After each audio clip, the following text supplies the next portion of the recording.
بسم الله الرحمن الرحيم والصلاة والسلام على خير الأنام وعلى آله وصحبه وسلم. إننا وأنا نتعلم والتعليم والتذكر والتذكير والنفع والانتفاع والإفادة والاستفادة والدعاء إلى الهدى والضلالة على الخير والحث والتمسك بكتاب الله وسنة رسول الله ابتغاء مرضات الله وقربه وثوابه سبحانه وتعالى. الحمد لله رب العالمين حمدا يوافي نعمه ويكافئ مزيدا والصلاة والسلام على خير الأنام وعلى آله وصحبه وسلم. Praise Allah subhanahu wa ta'ala, and we gratify Him a praise and a gratification that's beyond our comprehension, and that's worthy of a beneficent bestower of bounties and favours. And we ask our Lord Most High to send copious and eternal blessings and salutations upon our beloved Prophet Sayyiduna Muhammad sallallahu alayhi wa ala alihi wa sahbihi wasallam. And we acknowledge the traditional owners of this land, and we pay our respects to their elders past and present. So we continue inshallah. So as usual, we'll read it in Arabic first and then we'll continue in Arabic and English inshallah. فصل. قال المؤلف رحمه الله رضي الله عنه وعنكم نفعنا به وبكم. Says وعليك بالصبر فإنه ملاك الأمر ولا بد لك منه ما دمت في هذه الدار وهو من الأخلاق الكريمة والفضائل العظيمة. وقال الله سبحانه وتعالى يا أيها الذين آمنوا استعينوا بالصبر والصلاة إن الله مع الصابرين. قال سبحانه وتعالى وجعلناهم أئمة يهدون بأمرنا لما صبروا.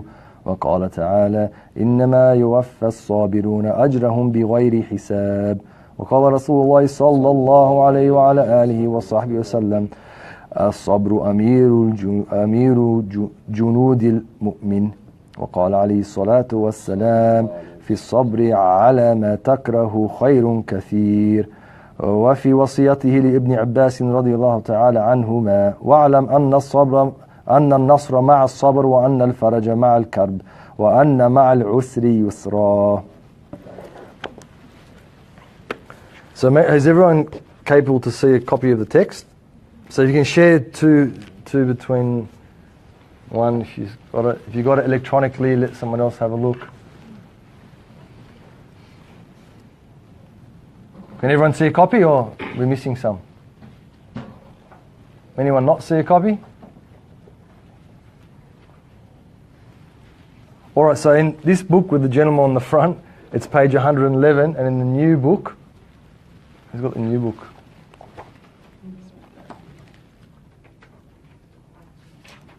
It's the chapter on fortitude. Yeah, chapter 28. 28, chapter 28. Page 116. 111 in the book that looks like that with the gentleman on the front. 116. And 116 for the other book that's got a pattern on the front. Alright, everyone see where we're at? Okay. So he says on fortitude, chapter 28, you must show fortitude, sabr, and then there's a footnote there, 69. Sabr, and if you go to the footnotes on 140 in this book, he says sabr may mean fortitude, patience, equanimity, or patient endurance according to the context. So that's important to catch the meaning of the word, right? Sabr has all those connotations. Fortitude, in other words, being strong in what you're on, or what you believe, or what you're doing, or whatever. Patience, and so patience is to leave the affair outside of your own hands, basically. Equanimity, so that is kind of being forbearing as well. So that's not there. So it's about like being forbearing and saying, look, that's just the way it is and I accept it the way it is. Or patient endurance. Or I like patient perseverance myself. That's what I like it to be. So that's that. Keep doing what you're doing and wait for things to change. That's one of the definitions of sabr. And it's according to the context. So depending on how the word's used, those different meanings. So it's important that inshallah when you revise that you keep those. Can you guys see? Can you see a copy of the text? Okay. So it's important to keep those things in mind when you revise, because the different context has a slightly different meaning to the word. He says, for it is one of this matter's foundations and is inescapable as long as you are in this abode. It is a noble trait and a great virtue. Allah subhanahu wa ta'ala has said, O you who believe, seek help in fortitude and prayer, for indeed God is with those who have fortitude. And he says subhanahu wa ta'ala, and we made them leaders guiding by our command when they had fortitude. And Allah subhanahu wa ta'ala also says, indeed, those who have fortitude will be paid their wages without stint. And the Messenger of Allah sallallahu alayhi wa alihi wa sahbihi wasallam has said, fortitude is the commander of the believers' soldiers. And there is much good in the patient endurance of that which one finds unpleasant. And in this advice to Sayyidina Ibn Abbas radiallahu ta'ala anhuma, he says, know that, alayhi salatu wasalam says, know that victory comes with fortitude. Victory comes with fortitude. Relief with hardship. And that with each difficulty comes ease. Right, so that's what we just read from the Imam. So if we were to sum it, if I was to sum it all up, basically it just means accepting your circumstances. That's basically what it comes down to. By saying, yep, Allah's put me in this situation. Firstly, I'm content with that. That's it. It's Allah's decree. I cannot do anything to change the decree of Allah subhanahu wa ta'ala. Can anyone change the decree of Allah? Anyone here think they can? No? Well, it's an accepted fact, I imagine, for the majority of us. That we cannot change the decree of Allah. Once Allah has decided something and He's decreed it, kun fayakun. That's it. Whatever He decides is going to be, and there's no argumentation over it at all. Zero. One of the names of Allah Azza wa Jal is Al-Qahhar. He forces people to do things. Even one time Sayyidina Musa alayhi salatu wasalam, he said, Ya Allah, what if that, you ordered something and the creation didn't follow? Right? They didn't listen. They didn't obey. Allah subhanahu wa ta'ala said to Musa, sorry, it can't happen. And that's it. Allah knows Himself subhanahu wa ta'ala. Then Musa said, just, work with me. Now Musa alayhi salatu wasalam, he had that kind of relationship with Allah. وَمَا تِلْكَ بِيَمِينِكَ يَا Musa. What's in your right hand, Musa? And he's had that kind of, you know what I mean? Like, almost kidding around sort of a relationship. Is like not the same. That's why he's Kalimullah, the direct communication with Allah subhanahu wa ta'ala. So it wasn't like so serious, I suppose, a relationship like it was with some of the other prophets. So Sayyidina Musa, he had a bit more scope in that regard. He said, Allah, what would happen? What would you do? And he said, it can't happen, Allah subhanahu wa ta'ala. That's it. Whatever I decree, it's going to be, and there's no, that's it. And he asked him again, Musa, he said, just, let me know, I want to know. And then Allah subhanahu wa ta'ala said, I would release one of my khalq min khalqi, one of my creations, and it would eat all of creation in one morsel. You but think about that for a sec. Think about that. So, creation is this, let's say, this cup here. And this creature is going to come and eat everything in one go. So Musa alayhi salam, because the Anbiya, they're intelligent. Al-Fatana, intelligence has to be every single Nabi, every single Rasul and every single Prophet, they're super intelligent. So he knew, I don't know if any of you have picked up on that point. If this is all creation and this beast is going to eat, where is this beast? Right? This is everything that's created. And there's a beast that comes from somewhere that's not created. Does that make sense? Because if it ate up all creation, all things in existence, it's outside of creation. Musa alayhi salam, he cottoned onto it. He's like straight away like, okay, well where is this beast? Where is this creation? Which makes sense because it came from somewhere. And Allah subhanahu wa ta'ala said to Sayyidina Musa, it's grazing in the pastures of my knowledge. So if one bite, one morsel, one piece of the whole of creation was one piece for this creature, and this is grazing. Have you ever seen an animal that grazes? We're city folk, so we don't see animals that graze. Animals that graze means they eat. Once they wake up, they eat until they sleep. That's it. They're grazers. There's the browsers, which are like goats. They just browse. They're like people shopping. They go and eat from here a little bit and eat from there a little bit, and they climb up to the top of the tree and eat, and they decide to go somewhere else. But grazers, they just start and just keep eating and just keep. That's like cows. Cows, that's it. Have you ever gone past a field of cows? The heads are all down. They're all eating and eating and eating and eating and eating. So if this creature that Allah subhanahu wa ta'ala has in his grazing in his knowledge, if this creature in one morsel would eat up all of creation, then how wide and how vast is the knowledge of Allah subhanahu wa ta'ala if this creature is just constantly eating and non-stopping in the knowledge of Allah. So that's what would happen. So no one can mess with the decree of Allah subhanahu wa ta'ala. No one can reject the decree of Allah subhanahu wa ta'ala. No one can ask the decree of Allah azza wa jal to be, if Allah decides to, He can change it, but no one can force Him to change it subhanahu wa ta'ala. He doesn't consult with anyone, doesn't ask anyone. Doesn't need to, He's above that. That's why there's no similitude, nothing similar. Laysa kamithlihi shay. La sharika lah. There's no partner. So not even similar, not only that a partner would mean two people who are partners, they're pretty much the same. Even they probably dress the same if you notice. They're partners in business or whatever. They generally dress the same and act the same, generally. Right? So there's no partner, and there's not even anyone similar. Not even with one quality.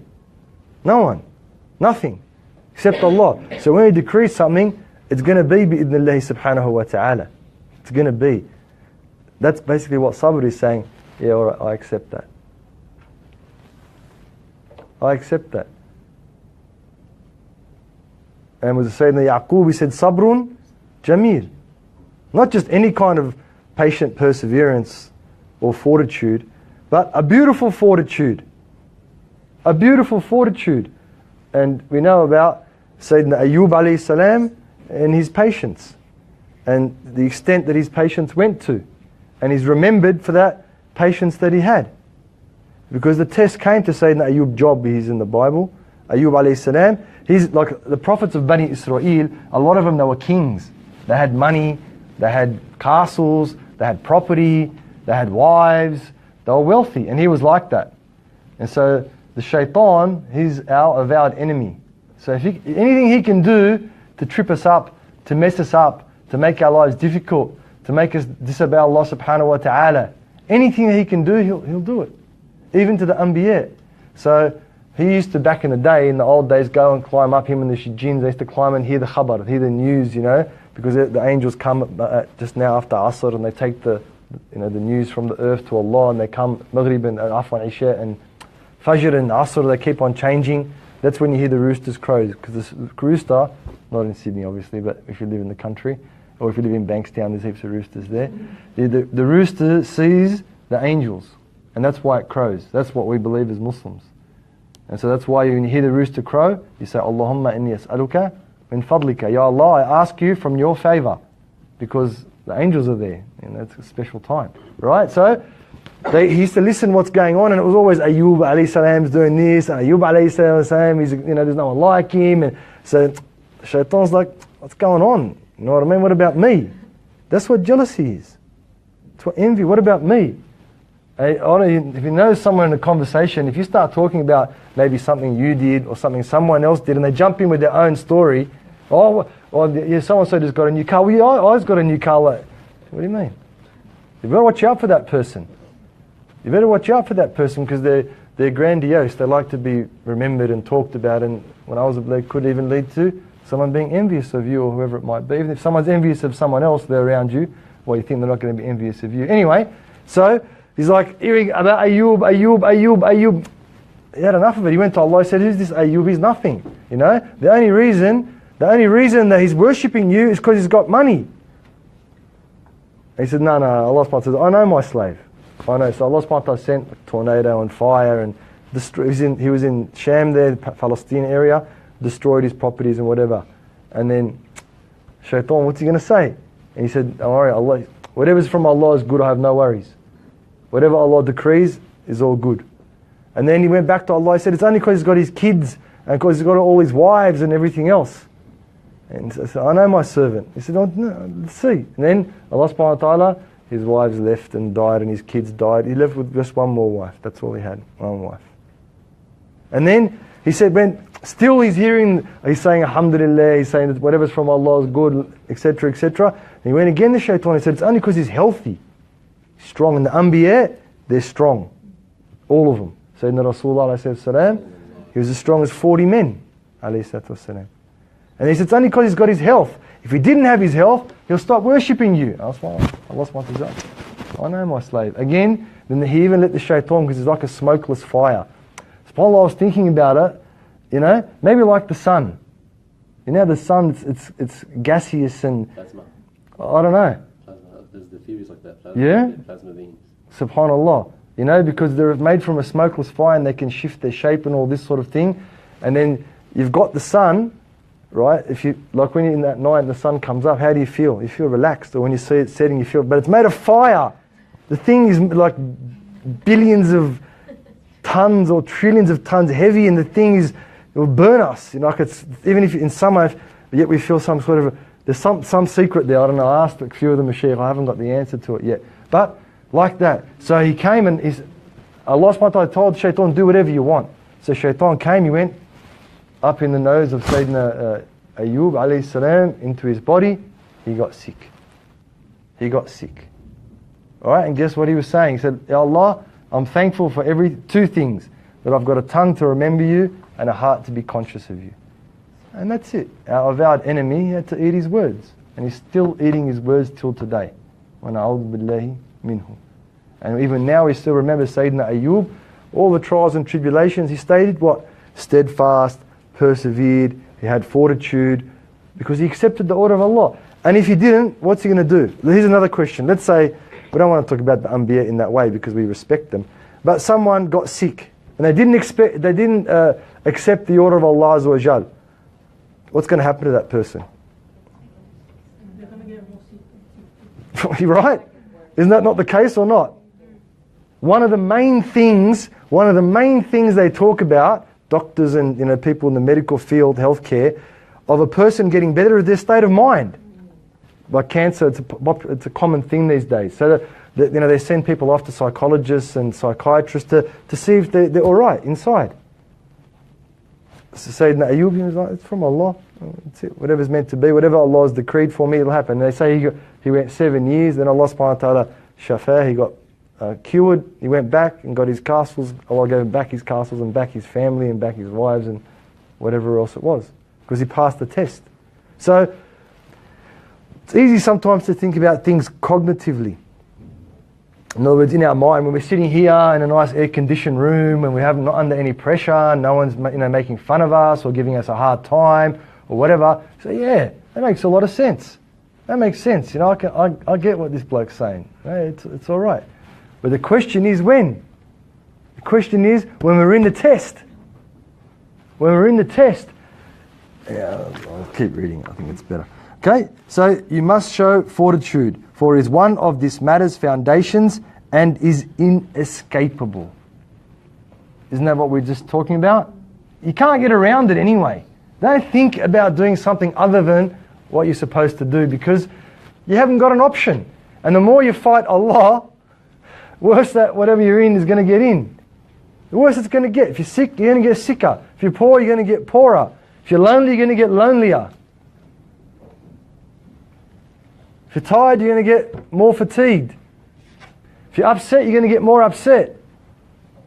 Because that's it. That's the decree of Allah for you. Because it's beneficial for you. There's benefit there. Sayyidina Ayyub, he's got benefit. Look, we always, sabr Ayyub, sabr Ayyub, sabr Ayyub. It's ma'ruf. Everyone knows it. Sabr Ayyub, sabr Ayyub, sabr Ayyub, sabr Ayyub.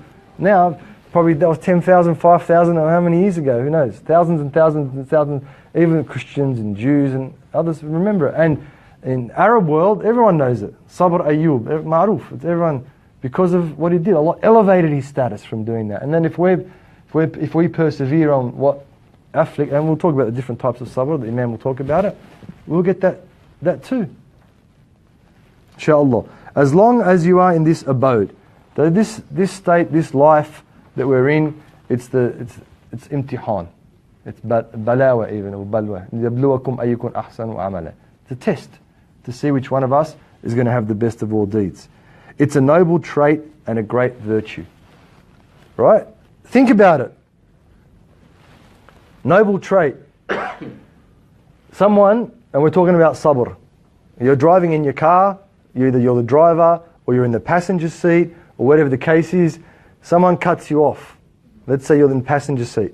Someone cuts off, and the driver's going off, hey, blah, blah, blah, beep, beep, signs and whatever else, and cussing. And what do you think of that driver? take it easy, mate. You know, like it's not that big a deal. It's just nothing even happened. Nothing even happened. There was no collision. Your car, you know, nothing happened to it. You know, but what? They lost it. And then someone else, same thing happens. They don't even react. That's the good thing about Auburn. Driving in Auburn, you can do anything and no one reacts. Everyone just keeps driving. No matter what you do, reverse on the main road, double yellow line, parking, no stopping. Everyone just keeps going about their business. Maybe they're closer to Allah than we think then, if that's the case. Right? So how are you being in the passenger seat, are you going to react to the driver that just takes it easy? Man, this person, what? They're noble. Isn't that a reflection? Or if someone gets told off, like there was a video recently where a Sikh guy, some kind of, how can I say, enthusiastic, for use of a better word, lady, she came and started telling him off, and he just said, you know, courage and love, or patience or something like that. He told her, kept on telling her, and she went away. And do you respect that guy more? Of course. Because he had fortitude in the situation. He stayed solid to what he believed in. He stayed solid to his principles. Of course you have more. So that's what the Imam's saying. That whoever has that quality, people will respect that person. People will respect that person. Like Sister Maryam, she used to be the head of the Islamophobia Watch network, right? She'd say the things that she used to get. Allahu Akbar. Wala hawla wala quwwata illa billahi al-ali al-azim. Just vile, disgusting things people saying to her online. You know, she's a woman. You can imagine the type of things they say. What a'udhu billah. She's back in the day when she first started doing it. You know, like unbelievable. And she stayed patient. And when people write stupid stuff, she just writes something funny back or whatever. And she's got the respect not only of the Muslim community, she's got the respect of the non-Muslim community. Right? Because of the fortitude, because of the way she reacted by having sabr, and that's from Allah subhanahu wa ta'ala. لا يضركم إلا أذى. Allah subhanahu wa ta'ala says that there's no harm to you except it's just annoyance. It's an annoyance. That's all it really is. It's an annoyance. Death threats and, you know, explicit, sexual thing, but like stuff that you think, does another human being actually write or think that? Like you think, no way another human being would write that to a human being who they don't even know, by the way, who they've never met or never had any interaction with in any way. That's what, and mashallah, by the karam al-akhlaq, the good qualities that she has, the gracious qualities that she has, and Allah's given her, then that's it. She earned that status. She earned that respect. Alhamdulillah Rabbil Alameen. And that can happen for any of us, inshallah azza wa jal. So Allah subhanahu wa ta'ala, He mentioned, أيها الذين آمنوا استعينوا بالصبر والصلاة إن الله مع الصابرين. So the fortitude, He says, O you who believe, seek help in fortitude and prayer. In other words, what does that mean when we say sabr? Sabr, when we hear the word patience, it's got an inactive connotation. The word patience in English, even though that's not directly what it may or may not mean, it seems like it's inactive. Oh, we're going to do nothing. Just leave it to Allah, going to do nothing, which is getting us into a lot of trouble, that attitude. But that's not what sabr is. Sabr is to keep that fortitude. In other words, fortitude meaning on La ilaha illallah, ala sirat al-mustaqim, the prayers, the dua. Do you mind turning down the coolness of the room? It's a bit cool in here. We'll just turn it off if you don't mind. So it's not just that we just leave it affair to Allah. Allah will take care of it, and we just, sit at home on the recliner eating potato chips or whatever, or popcorn, and we just say, that's it. Don't worry, Allah will take care of it. No, it's not that. It's having fortitude, right? It's saying that Allah wasta'inu bis-sabri was-salat, right? That we got patience and fortitude, and we persevere, and we keep doing the deeds. And that's what they call asbab an-nabawiyya, right? So asbab is the causes, like cause and effect. Everyone knows what cause and effect, is. You can have a Google of it later on if you don't. Right? So cause and effect. Something happens and it affects something else. So we have a cause and effect with Allah. The prophetic actions, dua, making dua, buka, crying, tahajjud, praying at night, dhikr, remembrance of Allah, sadaqah, giving money. These are the prophetic ways to get Allah. I mean, we don't want to say to do something, but that's, you know what I mean, to alleviate the difficulty or hardship, or to change our circumstance, if you want to put it that way. Allah may or may not do that, but they're the causes that we have, that we use to get those things to occur, right? So that's what the sabr is. That's what the sabr is. To keep someone's giving you a hard time about your hijab, the sabr isn't say, oh, I'm going to leave it to Allah, but I'm going to take my hijab off. When Allah, you know, fixes up that person and they're fine with me, then I'm going to put it back on. As an example, a very simple play. No, you keep wearing your hijab, you keep putting up with the difficulty, and Allah will eventually change the situation. Bi'idhnillahi subhanahu wa ta'ala, one way or the other. But that perseverance, or the classic one is, oh, you know, Shaykh, I'm doing dua all the time and it's not getting accepted. So you're going to stop doing it? No, just continue doing it. And when Allah decides, He'll either accept your dua in terms of giving you what you're asking for, or give you better, or leave it for the next life. So that's what it means. That's what sabr means, to continue doing what you're doing. Right? This is the classic, another, you know, when people, alhamdulillah, they get onto their deen, like the brother, he was working in a slaughterhouse where they used to slaughter pigs and whatever else, and he's like, oh, I'm going to leave my job. I said, have you got another job? He's like, no. Have you got family? Yes. Do you pay rent? Yes. Do you have enough money to pay rent for a few months? No. Then just continue. Continue in the working in that environment, right? Haram as it may be, he didn't know that before, but look for another job. And have the intention that as soon as something suitable comes up, I'm going to leave that job and go to a halal job. That's the sabr. As a different example, so you can get the picture. And then he says, Inna Allah ma'as sabirin. What else do you want? Seriously. Allah subhanahu wa ta'ala says, Inna, verily, no doubt, that Allah subhanahu wa ta'ala is with those like Sayyidina Ayyub alayhi salam. He's with those people. So when you think, oh, nothing's happening, you know, I'm not getting what I want, whatever, oh, that's actually when Allah's with you. That's when Allah's with you. I mean, there's a lot of reasons why, but one of the catalysts for that is why? We've left our affair to Allah. So, Ya Allah, I can't do anything. We can't do anything anyway. But we just think we can. We just think we can. But when we actually admit that, when we admit that to Allah, Allah gets happy. And we say, Ya Allah, that's it. Ya Allah, I'm doing what I have to do. Asbab al-Nabawiyyah. Right? Prayer, dua, going to work, staying home, wearing the hijab, whatever it is, whatever the example is of our difficulty that we're facing. Okay? Well, one brother, he's like, at a place where he works, they're always making Islamophobic jokes and, you know, find another job, but stay there. Be patient and talk to them. Don't let them, you know, give you a hard time because you're a Muslim. Don't do that, because you're just basically encouraging them. Take a stand. No one can't do that in the workplace. Right? Unacceptable. So, when a person reaches that state, then Allah's with that person. So, that's why we don't have to worry about those difficult times we're in. Because Allah's with us. And that's what we want anyway, is it not? Maybe? No. Of course that's what we want. In all circumstances and situations, we want us to be with Allah and Allah to be with us. Because that's the fawz wal falah wal najah. That's the victory. That's the success. That's winning. In this life and the next. So then he says, وَجَعَلْنَاهُمْ أَئِمَّةً يَهْدُونَ بِأَمْرِنَا لَمَّا صَبَرُوا. And this is another thing. Everyone wants to be a leader, everyone wants to be a hero, everyone wants to be a champion, everyone wants to have some sort of a status somewhere. That's natural inclination. That's a natural inclination. إِنَّا خَلَقْنَا الْإِنسَانَ لَمْ يَكُنْ شَيْئًا مَذْكُورًا. As a time when a human being was something that wasn't even talked about or said or remembered. And then what did he say, subhanahu wa ta'ala? جَعَلْنَاهُمْ أَئِمَّةً. We made them the leaders.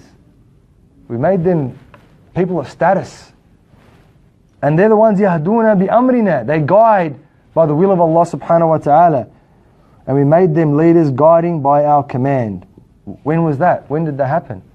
When they had fortitude, sabr. The biggest example, Badr.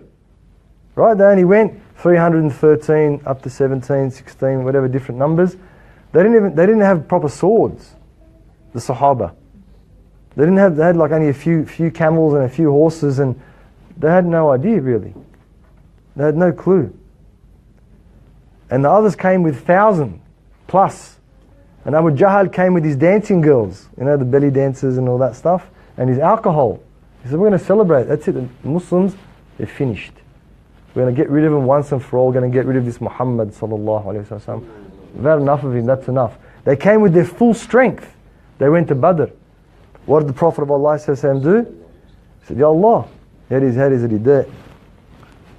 He's making dua to Allah subhanahu wa ta'ala. Ya Allah, if we lose today, you will never be worshipped on this earth again. In the tawheed, the unity. Kept on making the dua, kept on making the dua, kept on making the dua, kept on making the dua, until his rida fell off his shoulder. And Abu Bakr Allah came and said, let's take it easy, Ya Rasulullah. Don't worry, Allah is with you, inshallah, azza wa jal. Sabr. They had nothing. They had nothing. They didn't have anything, basically. And yet, with the patience, perseverance, and the fortitude, Allah subhanahu wa ta'ala gave him the victory. Allah subhanahu wa ta'ala gave him the clear victory. So, I think there's only 11 of the Sahaba that were killed in that battle, from memory. So, when we reach that state, not only is Allah with us, but Allah subhanahu wa ta'ala will use us and elevate us. So we're thinking patience, sabr. I don't want to have sabr, I want my result, I want it now. Well, sabr, man, don't tell me have sabr. Don't tell me to be patient. Oh, I've got something on my mind, I want to do something, I want to achieve something, I want to get something, I'm in a hurry. But wait a minute, what's your purpose on this earth? Connect to Allah. That's your purpose. You created, you just recognize Him. Allah subhanahu wa ta'ala is saying to you, when you're in the state of sabr, I'm with you, and I'll use you, and I'll use you to guide others.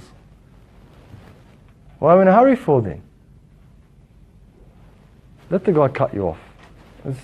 That's going to happen no matter what you did, no matter how you drove, no matter what time you left your home, no matter which route you took, no matter which car you drove in, no matter what the traffic lights did, that was going to happen. I don't want to get upset about it. Leave it to Allah. And then he says, subhanahu wa ta'ala, إِنَّمَا يُوَفِّي الصَّابِرُونَ أَجْرَهُمْ بِغَيْرِ حِسَابٍ. That's like heavy duty. That's heavy duty. So after all that He's given you, He's with you, your Imam, that's it, your top dog, so to speak, excuse the expression, top of the heap, whatever you want to call it. Right? And then he says, and indeed, those who have fortitude will be paid their wages. Says, إِنَّمَا يُوَفَّى الصَّابِرُونَ أَجْرَهُمْ بِغَيْرِ حِسَابٍ. Those people, right, who are sabiruna, who have sabr. Not sabaru. There's a difference. Allah subhanahu wa ta'ala didn't say, إِنَّمَا يُوَفِّي مَنْ صَبَرَ. He said, الصَّابِرُونَ, which in Arabic means they're constantly in that state of fortitude, of patient perseverance. Constantly. That's their state. They're accepting of whatever Allah subhanahu wa ta'ala comes up with all the time, in all situations. Those people, Allah subhanahu wa ta'ala will give them their reward, their recompense. Their recompense. In other words, what's recompense? In a sense, compensation. Oh, you were patient, you listened to me, you waited for my order to come, my decree, you stayed steadfast on your deen, alhamdulillah, on the way of life of the Prophet of Allah, the Sunnah, here's your reward. بِغَيْرِ حِسَابٍ. Take it and do you want whatever you want with it. I'm not going to ask you about it. And then we complain when we're in that situation. Everyone does it. That's why when I said the example, don't tell me to be, everyone understands, because we're all in that. We got something in our own minds. We've got something in our own hearts that we want to do, but Allah doesn't want that. Can you imagine, right, if everything you wanted, everything that would crossed your mind that you wanted, you got every time straight away. Or let's say an imaginary person. They wanted coffee, they got coffee instantly. They wanted to get married, they got married. They wanted to get children, they got children. They wanted money, they got money. They wanted a car, they got a... What would be the state of that person? Corrupt. When asked God for anything. Right? They'll think they're the God. They'll think they're a God. So I'm giving you the opposite now. If you were to get everything all the time, like Western person, for example, as an example. I'm the... What? Religion. What? God. I'm the God, without saying I'm God. They're not saying it, but their actions and their thoughts and the process in their life will just eat up all the resources. Don't worry about it. We'll keep, 4 or 5 billion people in poverty so we can live well. Don't worry about... What's that? We control who lives or dies. Isn't that what the Qur'an said? We'll press the button, we'll send our drones in. Press the button, we'll nuke everyone. Isn't that... we give life as well. Don't worry, we'll send them aid. We'll send them some wheat and some rice. What? I'm not being critical of anyone in particular. It's the theory, or any nation or whatever in particular. It's the theory. That's it. Where I'm a God. I don't need God. So what's the opposite of that? Being in constant need of Allah. Al-Hajjatu ila Allah. And that's where Allah wants us. He doesn't want us when we think we're God. What happens to that person? It's there Nimrud. What happened to him? It's there Fir'aun. No? Right? That was all the different people that have come up and said me, Fir'aun, all these different people, Allah abased them and disgraced them for all. What's his name? Pharaoh is in the British Museum. His body's there so you can see. Allah said we're going to leave it as an ayah, and there it is, the Pharaoh. So the opposite of that is leave it to Allah. Allah, you do what you have to do, and I'll do what you want me to do, and that's it. That's where the level is. بغير حساب. So we'll finish on this with the call of the Prophet ﷺ. قال رسول الله صلى الله عليه وسلم الصبر أمير جند المؤمنين. Said, fortitude is the commander of the believers' soldiers. Your actions, your thoughts, your emotions. That sabr tells you how to do and when to do and why to do and when not to do. That's what your sabr does for you. Your patient perseverance. Your reliance on Allah subhanahu wa ta'ala. Your accepting of the decree of Allah subhanahu wa ta'ala. It says, في الصبر على ما تكره خير كثير. And there is much good in the patient endurance of that which one finds unpleasant. That's just what we just said. Right? The one who gets everything, they're going to be a God. Or they think they're going to be a God. And the one, and you go, like if you've ever been even to the country, you meet the people, you think that in Australia, when you go to the country, everyone's racist and they're Islamophobic. Oh, that's not my experience. Often they're, hey, how you going, mate? What's happening? They talk to you, oh, nice weather we're having, whatever. They're open. Most of the people. They're closer to life and death. Their money doesn't come when they, swipe their card. They have to get the cow, and the cow's got to grow, or the wheat, and they're more closer to the way the nature works. They're closer to Allah in that sense. So they have a different attitude to life. And he says, this is the Prophet of Allah sallallahu alaihi wasallam, his advice to Ibn Abbas. He says, this is pretty awesome. He says, وَعْلَمْ أَنَّ النَّصْرَ مَعَ الصَّبْرِ. He says that. Know that victory comes, that's with fortitude. We just gave that example in Badr. And then what happened to him in Hunayn? Ajabatkum? Right?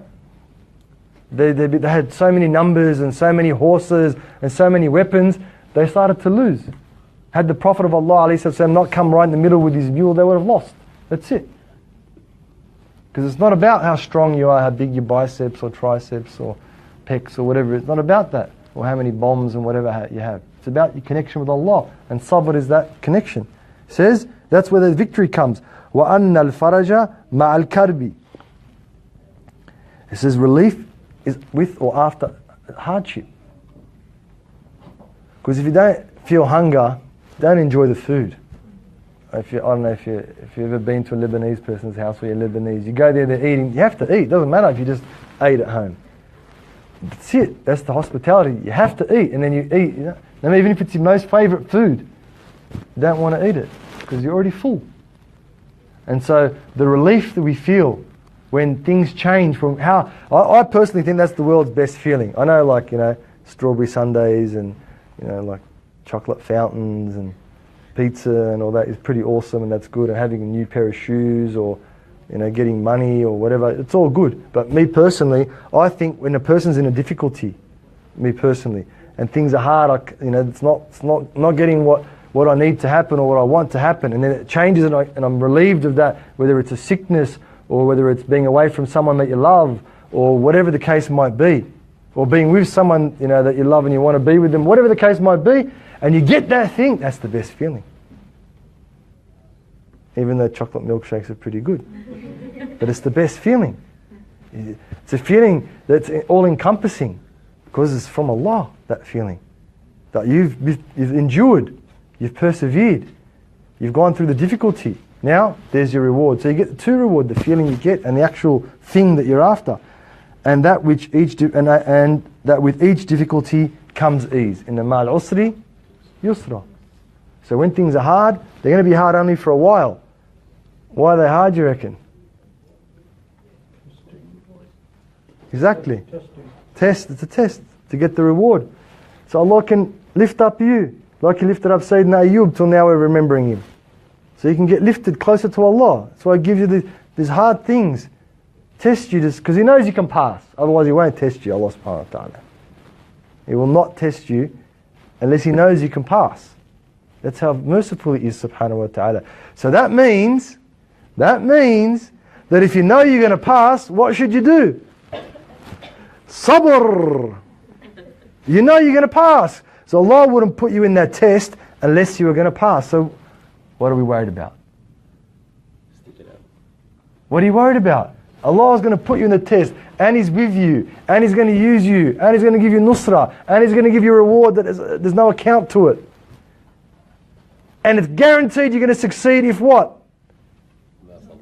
Right? You stick close to Him, subhanahu wa ta'ala. Stick with the asbab al-nabawiyya. Guaranteed. Guaranteed.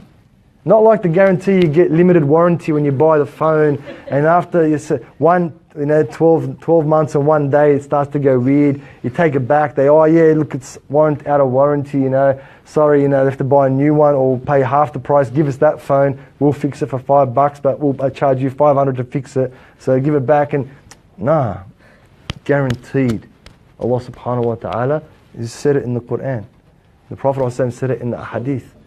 He says, don't worry then. We should be the happiest people. We should be the happiest people. One of the Salihin, he said to the other one, he said, in my village there's so much taqwa, and there's so much nearness to Allah, that when the people have food, hamadullah. They say alhamdulillah. And when they don't have food, they're patient. They have the sabr. And the other one said, in my town, they're so happy that when they have food, they give it away. And when they don't have food, shakarullah. They're grateful to Allah subhanahu wa ta'ala. They're grateful to Allah because they know Allah is giving them sabr. He's putting them in a test. He's going to give them all those rewards. They're going to get victory. And their status is going to get elevated. وصلى الله على سيدنا محمد وعلى آله وصحبه